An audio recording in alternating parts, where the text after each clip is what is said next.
2 years, and over 10,000 hours of self-improvement. Everything from meditation, journaling, cold showers, identity, self-love, and even staring at a picture of a monkey. It's called monkey meditation. And if I had to start over today, these are the only 3 things that matter. Number 1, the anchor destination.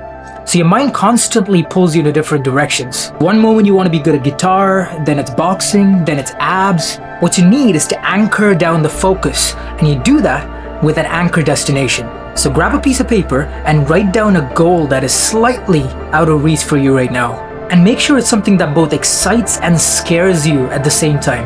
That is going to be your anchor and your destination. Number 2, the vehicle. And the vehicle is you.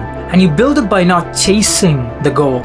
You build it by becoming the goal. You become the person that's living it. Once you become the person, the right habits become obvious. Whether it be meditating, waking up at 4 o'clock, or reading, you just know the right fuel to add so that the vehicle moves at maximum efficiency. And that way you're just not doing a bunch of things that does not work for you. It's called monkey meditation. Number 3, the grand voyage. Alright, so this is the most important step. This is where you start taking small, tangible action on the goal daily. Because you don't drive the entire journey in one sitting.